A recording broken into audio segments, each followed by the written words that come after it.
Okay. Last previous lecture में हमने एक चीज़ डिस्कस की थी। ये एक सिंपल सा प्रोग्राम है। एक क्लास है इसके अंदर, मेन क्लास। ये है एक बॉक्स क्लास, ठीक है। इसके अंदर डिफरेंट टाइप के कंस्ट्रक्टर हैं। एक कंस्ट्रक्टर में ऑब्जेक्ट को एज एन आर्ग्यूमेंट पास किया गया है, एक कंस्ट्रक्टर में 3 आर्ग्यूमेंट्स हैं, और बॉक्स ये वाला अनइनिशियलाइज्ड कंस्ट्रक्टर है, और एक के अंदर एक ही आर्ग्यूमेंट पास किया है और बाकी सारी चारों एट्रीब्यूट्स की वैल्यू वही आर्ग्यूमेंट होगी, उसी आर्ग्यूमेंट की वैल्यू होगी। और ये एक वॉल्यूम फंक्शन है इसका। बॉक्स वेट एक सब क्लास है जो कि एक्सटेंड कर रही है बॉक्स क्लास को, ठीक है। तो यहाँ पर मैं एक बात आपको ये समझाना चाह रही हूँ, अगर आप गौर से देखें तो इसके अंदर यहाँ पर ना एक रिपीटिशन सी हो रही है। लाइक आपको दोबारा इनिशियलाइज़ करना पड़ता है कि ये डब्ल्यू या विड्थ, हाइट, डेप्थ जो कि ऊपर बॉक्स क्लास के आर्ग्यूमेंट्स तो नहीं इनको कह सकते, जो एट्रीब्यूट्स हैं या जो फील्ड्स हैं बॉक्स क्लास की, वही यहाँ पर भी आपको दोबारा इनिशियलाइज़ करनी पड़ रही हैं। यानी width equals to W, super height equals to S, depth equals to D, weight equals to W G. तो ये एक छोटा सा प्रॉब्लम है, ठीक है। इसी तरह जो आज का टॉपिक है वो हमारा इसी चीज़ से रिलेटेड है। टॉपिक की तरफ चलते हैं। टॉपिक का नेम है सुपर। सुपर एक कीवर्ड है और देखते हैं वो कीवर्ड है क्या चीज़। In the preceding examples, classes derived from the box were not implemented as efficiently or as robustly as they could have been. For example, the constructor for box weight explicitly initializes the width, height, and depth fields of box. अभी यही हम discuss कर रहे थे कि इस box class के अंदर अगर आप गौर से देखें बॉक्स वेट के अंदर, तो जो बॉक्स के आर्गुमेंट्स हैं वही आर्गुमेंट्स, सॉरी, जो बॉक्स के एट्रीब्यूट्स हैं वही एट्रीब्यूट्स यहाँ पर दोबारा इनिशियलाइज हो रहे हैं, ठीक है। तो ये यहाँ पर तो रीयूजेबिलिटी नहीं हो रही।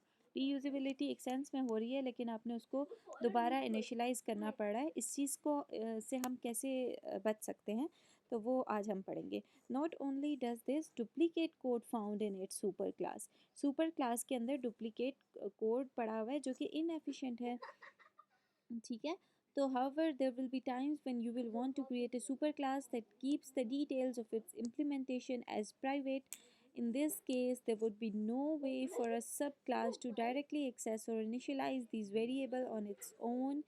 सिंस इनकैप्सुलेशन, इनकैप्सुलेशन किसको कहते हैं, एक अपनी चीज़ों को हाइड करके रखना, एक कैप्सूल में बंद करके रखना।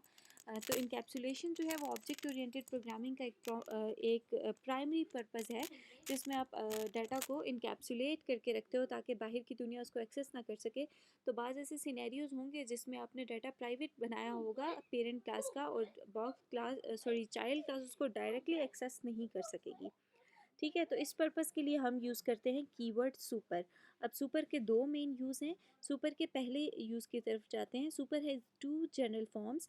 The first calls the superclass constructor and the second is used to access a member of superclass that has been hidden by a member of its subclass। तो फर्स्ट यूज़ की तरफ जाते हैं जिसमें सुपर को हम कंस्ट्रक्टर के अंदर यूज़ करते हैं, जो कि सुपर यूज़ होता है कंस्ट्रक्टर के अंदर, और वो वहाँ पर एज अ पेरेंट क्लास के कंस्ट्रक्टर को कॉल करने के लिए यूज़ किया जाता है।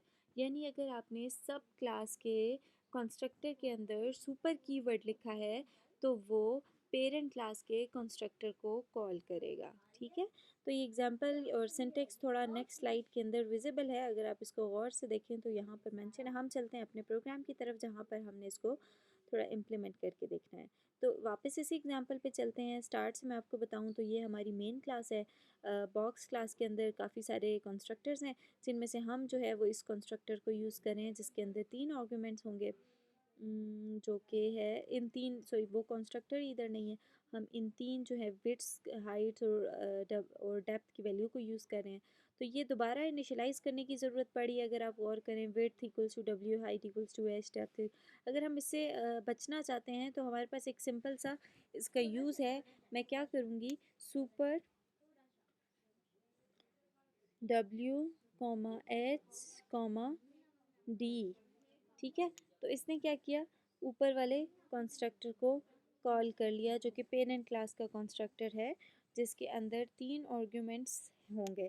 फिलहाल हमने देखा तो यहाँ पर कोई भी ऐसा कंस्ट्रक्टर है, सॉरी, यहाँ पर हैं 3 आर्ग्यूमेंट्स। अगर ये ना होते तो फिर हमें एक कंस्ट्रक्टर यहाँ पर स्पेसिफाई करना पड़ता। तो अब जब मैंने ये लिखा कंस्ट्रक्टर के अंदर गौर करें, मैंने तीनों फर्स्ट थ्री जो इनिशियलाइज हो रहे थे विड्थ, हाइट और डेप्थ को, उन तीनों को हटा के सिंपल मैंने सुपर कीवर्ड लिखा और उसके अंदर 3 कंस्ट्रक्टर पास किए। अब ये कंट्रोल कहाँ पर पास करेगा, जैसे ही वो सुपर पे पहुँचेगा तो वो चाइल्ड क्लास से निकल जाएगा कंट्रोल और कहाँ पर जाएगा, पेरेंट क्लास के अंदर जाएगा और पेरेंट क्लास के अंदर एग्जैक्टली इस पार्ट पर जाएगा, वो इस पार्ट को कॉल करेगा। यानी सुपर के अंदर जो 3 आर्ग्यूमेंट्स हैं वो इस कंस्ट्रक्टर को कॉल करेंगे। आपको एक्सप्लिसिटली मेंशन करने की ज़रूरत नहीं है, जो पहले यहाँ पर डाटा था वही सेम यहाँ पर भी डाटा था इस कंस्ट्रक्टर के अंदर। तो ये यहाँ पर डुप्लीकेशन हो रही थी कोड की, जो कि हमेशा फेवरेटिज्म नहीं की जाती, फेवर्ड नहीं की जाती।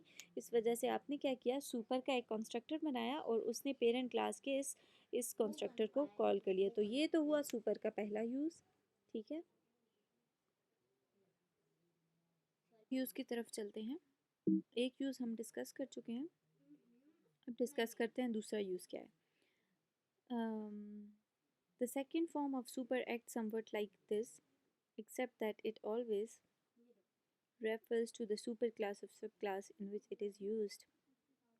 The usage has the following general form: super.member. Member can either be a method or an instance variable. Sometimes होता ये है कि अगर आपकी पेरेंट क्लास के अंदर भी एक वेरिएबल है a, ठीक है, और चाइल्ड क्लास के अंदर भी सेम वेरिएबल है a, तो जब आप चाइल्ड क्लास में पहुंचते हो और अगर उस मेंबर को यूज़ करते हो तो वो पेरेंट क्लास के उस मेंबर को हाइड कर देता है जिनका नेम सेम होता है।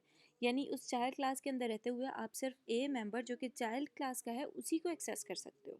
ठीक है, अगर आपने पेरेंट क्लास के उस मेंबर को एक्सेस करना है जो कि इस केस में डुप्लीकेट मेंबर ए है, अगर आपने उसको एक्सेस करना है तो आप फिर क्या करोगे, सुपर कीवर्ड यूज़ करोगे, सुपर डॉट ए। तो इसका मतलब ये हो जाएगा कि ये अब चाइल्ड क्लास के बजाय पेरेंट क्लास के उस मेंबर को, चाहे वो मेंबर फंक्शन है चाहे वो मेंबर वेरिएबल है, उसको एक्सेस कर रहे हैं। तो ये भी एक छोटी सी एग्जांपल है, इसको भी प्रैक्टिस कर लेते हैं। तो इसको हम रन करके नहीं देख सकेंगे अनफॉर्चुनेटली, लेकिन हम इसको प्रैक्टिस कर देते हैं। इंटरनेट कनेक्शन नहीं है अभी इस वक्त, इस वजह से। इंट वेरिएबल का नेम मैंने रखा ए। अब ये बॉक्स इस वक्त पेरेंट क्लास है, तो पेरेंट क्लास के अंदर मैंने एक वेरिएबल बनाया ए। ठीक है, बिल्कुल सेम उसी तरह का एक इंट वेरिएबल ए मैं यहाँ पर भी डिक्लेयर करती हूँ। ठीक है, अब यहाँ पर मैं एक और इस कंस्ट्रक्टर के अलावा एक और कंस्ट्रक्टर बना रही हूँ जिसका नाम मैं रखती हूँ बॉक्स वेट, क्योंकि इसका नेम हमेशा सेम नेम होगा as that of class name. इसके अंदर 2 आर्ग्यूमेंट्स हैं, एक आर्ग्यूमेंट मैं पास करती हूँ इंट बी, दूसरा इंट ए। तो ये यूँ हो जाएगा। ठीक है, बॉक्स वेट का एक आर्ग्यूमेंट है जिसके अंदर 2 आर्ग्यूमेंट्स हैं, एक है बी और एक है ए। अब बी तो सिंपल है, बी के लिए तो आप कोई भी वैल्यू यहाँ से जो है वो वेट की इक्वल कर सकते हो। Suppose weight equals to B semicolon, और ए की वैल्यू चूँकि यहाँ पर भी है और सुपर क्लास के अंदर भी है, तो आप उसको कैसे रीयूज़ करोगे, सुपर डॉट आई। चलें वो नेक्स्ट लाइन में मैं आपको बताती हूँ। ए इक्वल्स टू ये वाला ए और ये ए दोनों का नेम सेम हो गया है। ठीक है, अब अगर आप चाहते हो कि ये वाला ए वो होना चाहिए जो कि पेरेंट क्लास के वेरिएबल का ए है, तो फिर आप उसको कैसे एक्सेस करोगे, सुपर डॉट ए। यानी सुपर कीवर्ड के साथ जब आप नहीं, उसी वेरिएबल के साथ जब अपेंड कर देते हो सुपर, तो वो क्या बन जाता है, पेरेंट क्लास का सुपर बन जाता है। ठीक है, तो इस वक्त ये यहाँ पर इसको यूज़ नहीं कर रहा, बल्कि किस ए को ये यूज़ कर रहा है, ये जो पेरेंट क्लास का ए है ये हो जाएगा। तो मतलब सुपर डॉट ए मीन्स कि सुपर जो पेरेंट क्लास का सुपर है, सॉरी सुपर जो पेरेंट क्लास का ए है, तो ये उसको इक्वल कर रहा है इस ए के। ठीक है, तो सुपर कीवर्ड यूज़ होता है पेरेंट क्लास के सेम वेरिएबल्स को एक्सेस करने के लिए। इसी तरह अगर यहाँ पर भी मैं लिख लूँ कोई वेरिएबल जो कि विड्थ है और ये चाइल्ड क्लास में भी हो और पेरेंट क्लास में भी हो, तो अगर मैंने पेरेंट क्लास के विड्थ को एक्सेस करना है तो वो चाइल्ड क्लास के अंदर आके हाइड हो जाएगा। तो मैं इस विड्थ पेरेंट क्लास के वाले को एक्सेस करने के लिए यहाँ से हमेशा कॉल करूँगी सुपर डॉट विड्थ।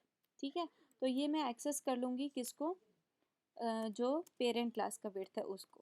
ठीक है, अगर सिंपल विड्थ में लिखूंगी तो उसका मतलब है जो कि चाइल्ड क्लास का विड्थ है ये वही विड्थ कंसिडर होगा।